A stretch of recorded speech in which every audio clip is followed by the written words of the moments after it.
દ્વારકા જિલ્લામાં વરસાદી માહોલ છવાયો છે। ખંભાળિયા તાલુકાના ગ્રામ્ય પંથકમાં ધોધમાર વરસાદ ખાબક્યો। ખંભાળિયા તાલુકાના કુવાડિયા, મોવણ, ભાતેલ, હંસથલ સહિતના ગ્રામ્ય વિસ્તારોમાં વરસાદ ખાબક્યો। 1 ઇંચ જેટલો વરસાદ વરસતા મગફળી, કપાસ સહિતના પાકને જીવતદાન મળ્યું છે। દ્વારકામાં અનેક વિસ્તારો પ્રભાવિત થયા છે। વરસાદથી જતા જતા મેઘરાજા દ્વારકામાં ધડબડાટી બોલાવવાના મૂડમાં ખંભાળિયા તાલુકાના ગ્રામ્ય પંથકોમાં વરસાદ ખાબક્યો। ખંભાળિયા તાલુકાના કુવાડિયા, મોવણ, ભાતેલ, હંસથલ સહિતના ગ્રામ્ય વિસ્તારો જ્યાં મુશળધાર વરસાદ ખાબક્યો છે, જેના કારણે મગફળી, કપાસ સહિતના પાકને જીવતદાન મળ્યું છે।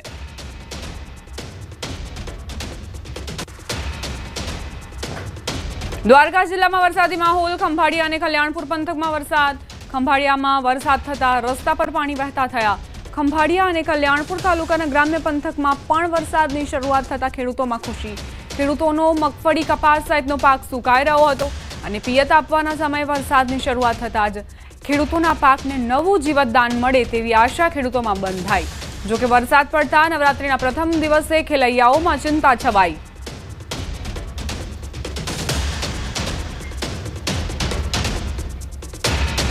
સંવાદદાતા મુકુંદ જોડાઈ ગયા છે વધુ જાણકારી સાથે। મુકુંદ, દ્વારકાના કયા કયા વિસ્તારોમાં વરસાદી વાતાવરણ? દીપા, વાત કરવામાં આવે તો દેવભૂમિ દ્વારકા જિલ્લાના ખંભાળિયા તેમજ કલ્યાણપુર તાલુકાના ગ્રામ્ય વિસ્તારમાં બપોર બાદ મેઘરાજાએ તોફાની બેટિંગ શરૂ કરી હતી। ખાસ કરીને વાત કરીએ તો ખંભાળિયા તાલુકાના જે ગ્રામ્ય વિસ્તાર છે તે ગ્રામ્ય વિસ્તારોમાં 1 ઇંચથી વધુ વરસાદ નોંધાયો હતો, તેમજ કલ્યાણપુર તાલુકાના ગ્રામ્ય વિસ્તારમાં પણ છૂટોછવાયો વરસાદ નોંધાતા ખેડૂતોમાં પણ ખુશીનો માહોલ જોવા મળ્યો હતો। જી આભાર મુકુંદ જાણકારી આપવા માટે।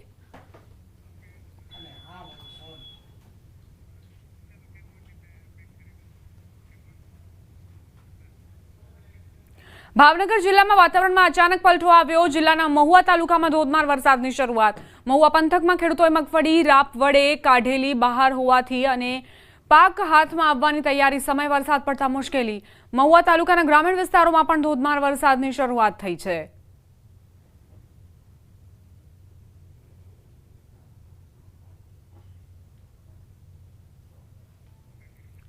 અમરેલીથી સમાચાર। જાફરાબાદમાં સતત ત્રીજા દિવસે વરસાદ ખાબક્યો। શહેર અને ગ્રામ્ય વિસ્તારોમાં વરસાદ। વઢેરા, કડિયાળી, મિતિયાળા, લુણસાપુરમાં વરસાદ ખાબક્યો। જિલ્લામાં 3 દિવસથી વરસાદી માહોલ છવાયેલો છે।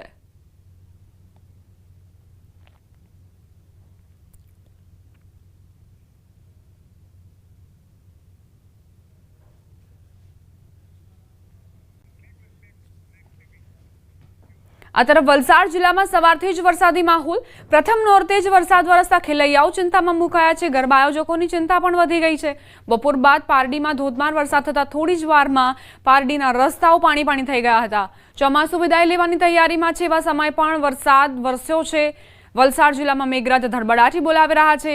પારડીની સાથે જિલ્લામાં વાદળછાયા વાતાવરણ વચ્ચે વલસાડ, ધરમપુર, કપરાડા, ઉમરગામ અને વાપી તાલુકામાં વરસાદ ખાબક્યો।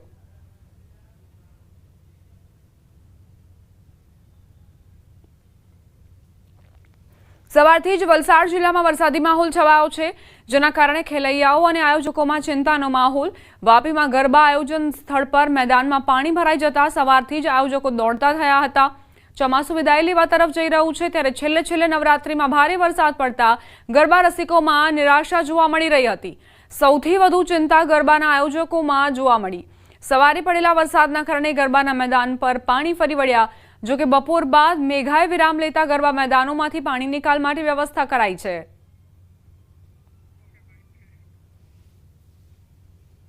છેલ્લા 3-4 દિવસથી કોઈ વરસાદ હતો નહીં, એટલે અમે બહુ પોઝિટિવ હતા, પણ આજે સવારે જલ્દી અર્લી મોર્નિંગથી જે વરસાદ થયો છે થોડુંક ચિંતાજનક હતું। પહેલા દિવસે મતલબ સવારે હું ઉઠી તો બહુ જ જોરમાં વરસાદ થતી હતી, તો મને એટલી બીક લાગતી હતી કે આજે તો હવે પહેલો દિવસ તો રમાઈ ગયું, બધું પલળી ગયું, બધું જતું રહેશે। પણ પછી મેં જોયું કે અહીંયા કામ ચાલુ છે, એટલે હું અહીંથી જતી હતી તો મેં અંદર આવીને જોયું તો આ લોકોએ બહુ મસ્ત સેટ કરી દીધું છે। 7 વાગ્યા સુધીમાં 5 જિલ્લામાં ઓરેન્જ એલર્ટ અપાયું છે। નવસારી, સુરત, તાપીમાં ઓરેન્જ એલર્ટ અપાયું છે। ભરૂચ અને નર્મદામાં પણ ઓરેન્જ એલર્ટ આપવામાં આવ્યું છે। સાંજના 7 વાગ્યા સુધી ચેતજો, કારણ કે 5 જિલ્લા માટે ઓરેન્જ એલર્ટ જારી કરાયું છે। નવસારી, સુરત, તાપી અને ભરૂચ, નર્મદામાં ઓરેન્જ એલર્ટ આપવામાં આવ્યું છે। સંભાવનાઓ છે કે દક્ષિણ ગુજરાતના જિલ્લાઓ જે પ્રભાવિત જોવા મળી શકે છે। ઓરેન્જ એલર્ટ આપવામાં આવ્યું છે। મધ્યમથી ભારે વરસાદ અહીં વરસી શકે છે. છૂટાછવાયા વરસાદી ઝાપટા પણ નોંધાઈ શકે છે. જો ખેલૈયાઓ પ્રથમ નોરતે ગરબા રમવાનો પ્લાન કરી રહ્યા હોય તો સાથે રેનકોટ પણ રાખજો. વરસાદ બગાડશે ખેલૈયાઓની મજા. રાજ્યના હવામાન વિભાગે નવરાત્રીને લઈને વરસાદની આગાહી આપી છે. 7 દિવસ સાર્વત્રિક વરસાદની આગાહી કરી છે. દક્ષિણ ગુજરાત અને સૌરાષ્ટ્રમાં વરસાદનું જોર રહેશે. 22 થી 28 સપ્ટેમ્બર હળવાથી મધ્યમ વરસાદની આગાહી. આજે દક્ષિણ ગુજરાતના સુરત, નવસારી, દમણ, દાદરાનગર હવેલી સહિત ભારે વરસાદની આગાહી કરાઈ છે. કેટલાક જિલ્લાઓમાં ગાજવીજ અને પવન સાથે 30 થી 40 કિલોમીટરની ઝડપે પવન ફૂંકાશે. પવનોની દિશા બદલાતી રહેશે. રાજ્યમાં વરસાદ વરસશે. ઉત્તર ગુજરાત પરથી મોન્સૂન વિદાય લઈ રહ્યું છે. 2 દિવસ બાદ ગુજરાતમાંથી ચોમાસું વિદાય લેશે. હવામાન વિભાગ આજે અમદાવાદમાં હળવાથી મધ્યમ વરસાદની આગાહી કરી છે.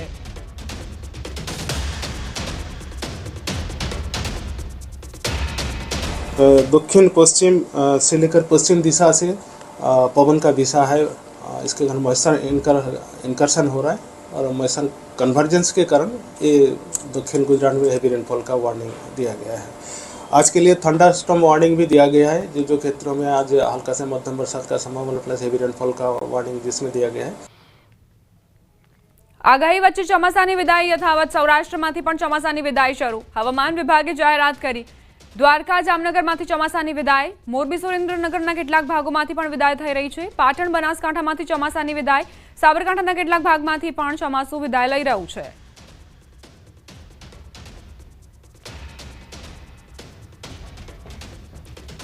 ભાણવડમાં છેલ્લા કેટલાક દિવસોથી અચાનક થતા ભેદી ધડાકાઓને લઈ લોકોમાં ભય વ્યાપ્યો છે. લોકો મૂંઝવણમાં મુકાયા છે. ઘટના અંગે ગંભીરતાપૂર્વક પગલાં લેતા ગાંધીનગરથી સિસ્મોલોજી વિભાગની એક ટીમ ભાણવડ પહોંચી. ભૂકંપના નિરીક્ષણ માટે સિંચાઈ વિભાગની ઓફિસ અને વર્તુ 2 ડેમ પાસે ભૂકંપ માપક યંત્રો લગાવ્યા. પ્રાથમિક તપાસના આધારે જણાવ્યું હતું કે જમીનના અંદાજે 2 થી 3 કિલોમીટર ઊંડાણે હલનચલન થઈ રહી હોવાના કારણે ધડાકા જેવો અવાજ સંભળાઈ રહ્યો છે. ભેદી ધડાકાને લઈ અધિકારીઓએ લોકોને ભયભીત ન થવાની અને શાંતિ જાળવવાની અપીલ કરી.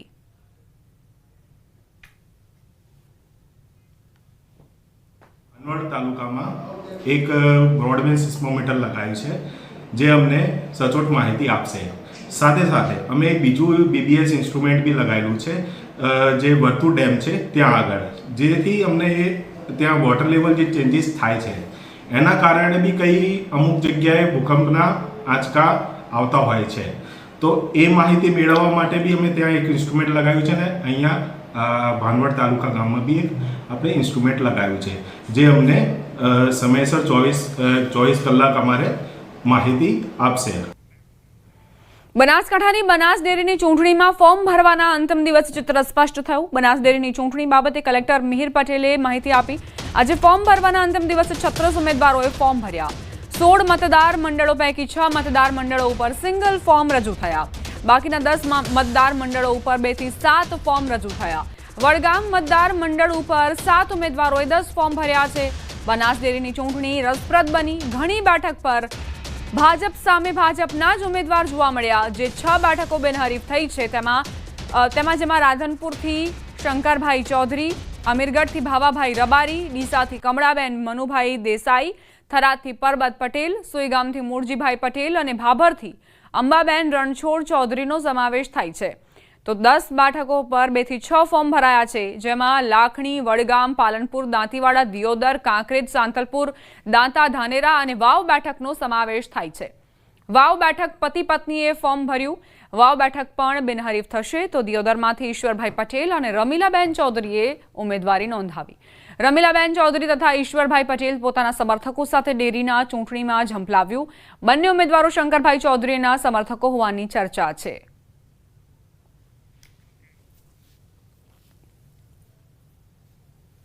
ઉમેદવારોએ 50 ફોર્મ રજૂ કર્યા છે. કુલ 16 મતદાર મંડળો પૈકી 6 મતદાર મંડળમાં ફક્ત 1 ઉમેદવારોએ ફોર્મ રજૂ કરેલ છે. આ 6 મતદાર મંડળો અમીરગઢ, સુઈગામ, રાધનપુર, થરાદ, ડીસા અને ભાભર છે. જ્યારે બાકીના 10 મતદાર મંડળોમાં 2 થી 7 ઉમેદવારોએ ફોર્મ રજૂ કરેલા છે. જેમાં વડગામ મતદાર મંડળમાં સૌથી વધુ 10 ફોર્મ 7 ઉમેદવારોએ રજૂ કરેલ છે. સમાચાર ભાવનગરથી મહુવા હાઈવે પર ભૂવો પડ્યો. ભૂવો પડતા કપચી ભરેલું ડમ્પર ફસાયું. ડમ્પર ફસાવાના કારણે ટ્રાફિક જામ સર્જાયો. મહુવાના ભાદરા ગામ નજીક ભૂવો પડ્યો. જેસીબીથી ડમ્પરને બહાર કાઢવાની કવાયત હાથ ધરવામાં આવી. કઈ રીતે ભૂવો પડ્યો છે તેના આ દ્રશ્યો આપ જુઓ. ડમ્પર ફસાવાના કારણે ટ્રાફિક જામ સર્જાયો. લોકો અહીં અટવાઈ ગયા. વાહન ચાલકોને પરેશાની થઈ. ભૂવો પડતા કપચી ભરેલું ડમ્પર અહીં ફસાઈ ગયું. ડમ્પર ફસાવાના કારણે રોડ બ્લોક થયો. મહુવાના ભાદરા ગામ નજીક આ ભૂવો પડ્યો, જેમાં જેસીબીથી ડમ્પરને બહાર કાઢવાની કવાયત હાથ ધરાઈ હતી. દ્વારકા હાઈવે પર ફરી બુલડોઝર ચાલ્યું છે. બારડિયા અને ઓખામઢી નજીક દબાણ દૂર કરાયા. હાઈવે નજીક દબાણ દૂર કરવામાં આવ્યા છે. એસડીએમ ડીવાયએસપીની હાજરીમાં કાર્યવાહી કરવામાં આવી છે. દ્વારકા હાઈવે પર જે દબાણો કરાયા હતા તેને દૂર કરવાની કવાયત હાથ ધરાઈ. બારડિયા અને ઓખામઢી નજીક આ દબાણોને હટાવવામાં આવ્યા છે. પોરબંદરના પેરેડાઇઝ સિનેમાને લઈને ગંભીર આક્ષેપો થઈ રહ્યા છે. મોટું ફાયર એનઓસી કૌભાંડ હોવાનું સામે આવ્યું. પોરબંદર મનપામાં અગ્નિ સુરક્ષા નિયમોનો ઘોર બેદરકારી સામે આવી રહી છે. જાગૃત નાગરિકે આરટીઆઈ દ્વારા માહિતી માંગતા ખુલાસો થયો કે પેરેડાઇઝ બિલ્ડિંગને મળેલી ફાયર એનઓસી નકલી હતી. આ બોગસ પ્રમાણપત્ર આપનાર ફાયર ઓફિસર રાજીવ ગોહિલને 2 સપ્ટેમ્બરે સસ્પેન્ડ કરવામાં આવ્યા હતા. જોકે બિલ્ડિંગના માલિક સામે હજુ સુધી કોઈ કાર્યવાહી નથી થઈ. મનપા દ્વારા આ મામલે ઢાંક પીછોડો થતો હોય તેવું લાગી રહ્યું છે. અરજદાર જયસુખ અવાડિયાએ કાર્યવાહી અંગે માહિતી આપી તો શૂન્ય માહિતી લખેલો જવાબ મળ્યો, જે ઘણા સવાલો કરી રહ્યું છે.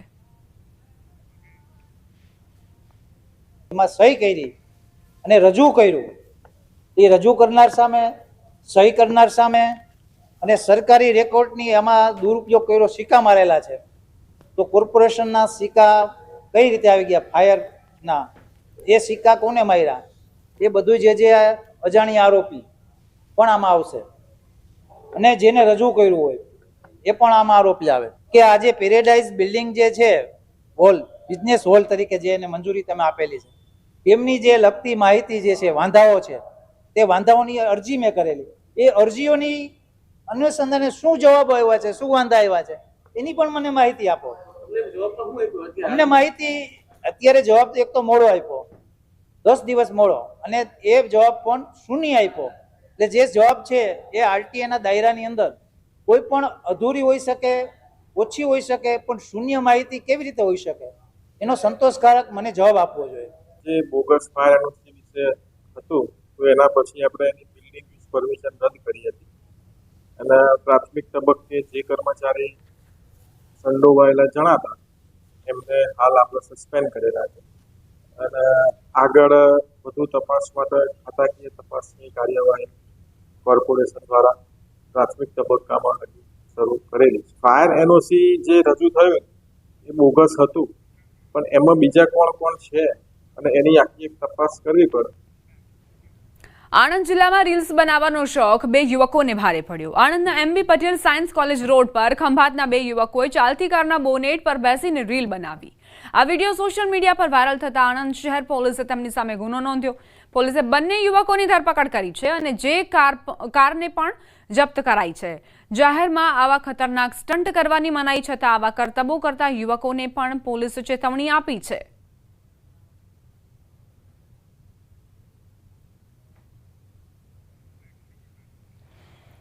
અમદાવાદ જિલ્લામાં નવરાત્રિના પર્વ દરમિયાન કોઈપણ પ્રકારનો અનિચ્છનીય બનાવ ન બને તે માટે લોકો શાંતિપૂર્ણ માહોલમાં પર્વની ઉજવણી કરી શકે તે માટે પોલીસે તૈયારીઓ કરી છે.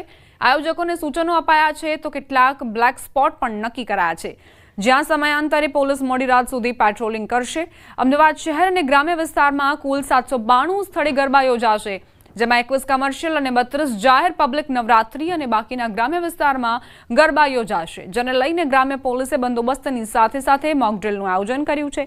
આ બંદોબસ્તમાં 1700 જીઆરડી અને પોલીસ કર્મીઓ સાથે 4 ડીવાયએસપી, 20 પીઆઈ અને 31 પીએસઆઈ સહિત તમામ સુપરવિઝનમાં જોડાયા છે.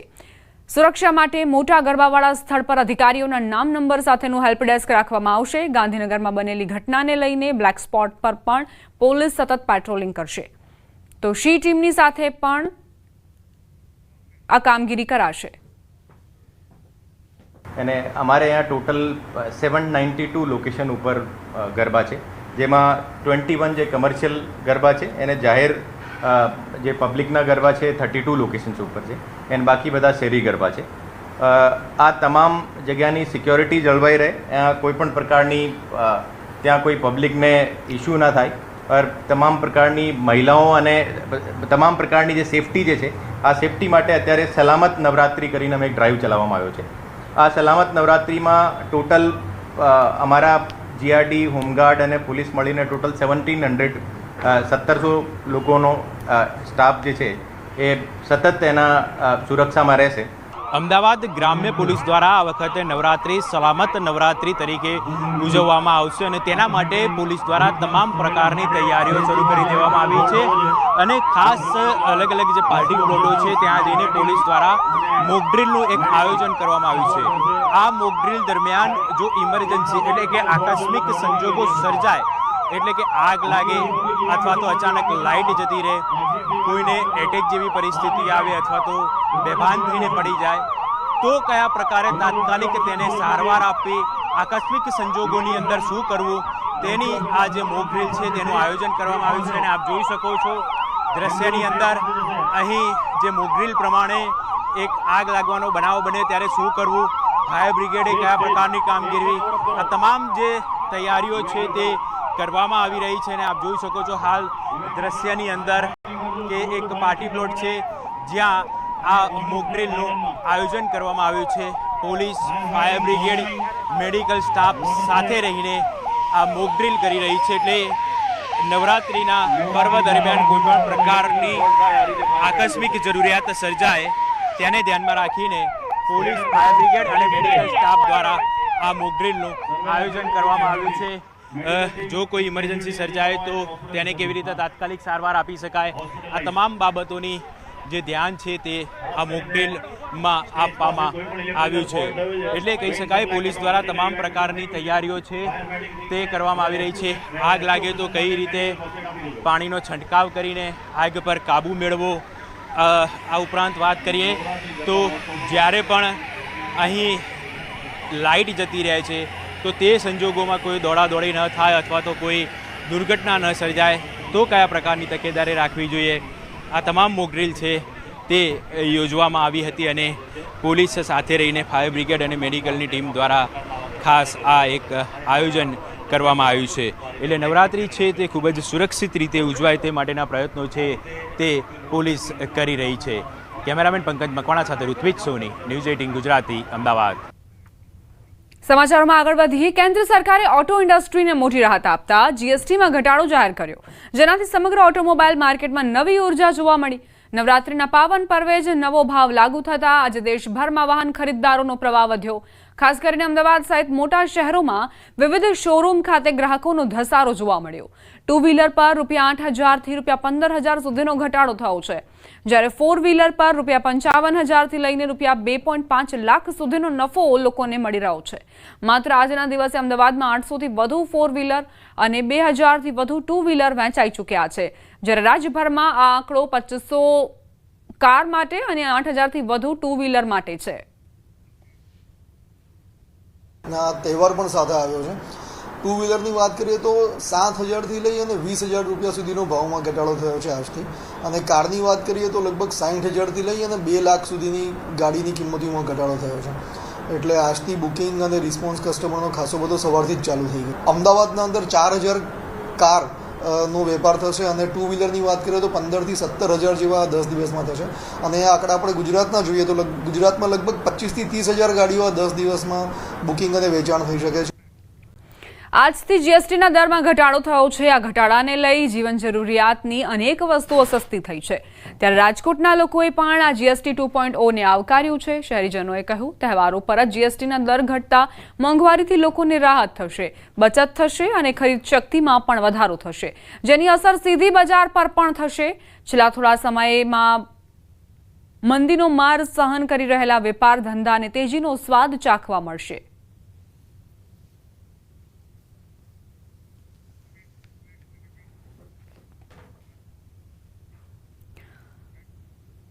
આણંદ જિલ્લાના સોજિત્રા તાલુકાનો ગ્રામીણ વિસ્તાર ઈસણાવ જ્યાં પાલજા, ફળિયા અને વણકરવાસના લોકો ગંદી લીલના પાણીથી ત્રાહિમામ પોકારી ઉઠ્યા છે.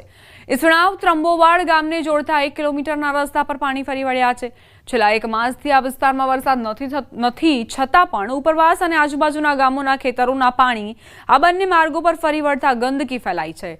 પાણી લીલવાળું થઈ જતા સ્થાનિકો પરેશાન થઈ ગયા છે અને રોગચાળો ફાટી નીકળવાની દહેશતમાં જીવી રહ્યા છે.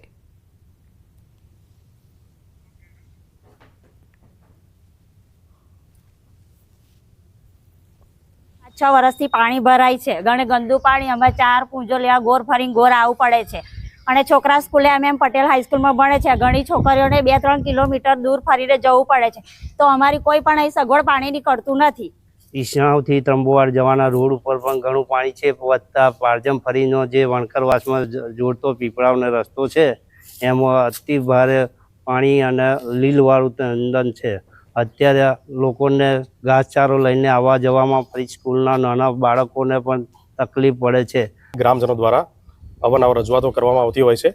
આ વખતે અને ગયા વખતે ચોમાસામાં પણ આ જ સમસ્યાનું પુનરાવર્તન થયેલું હતું.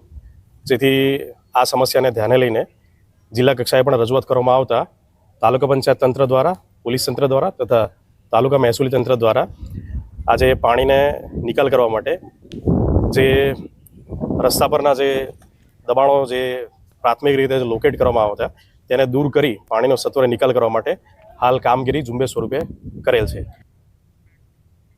તહેવારોની શરૂઆત થતાં જ બજારમાં ફૂલોની માંગમાં વધારો થાય છે, જે સુરતના ખેડૂતો માટે આવકનો અવસર બને છે. ખાસ કરીને બારડોલી, પલસાણા અને મહુવા તાલુકાઓના ખેડૂતો હવે ગલગોટાના ફૂલોની ખેતી તરફ વળ્યા છે. શેરડી અને ડાંગરના પાકમાંથી યોગ્ય વળતર ન મળતા ખેડૂતોએ રોકડિયા પાક તરીકે ફૂલોનું વાવેતર પસંદ કર્યું છે.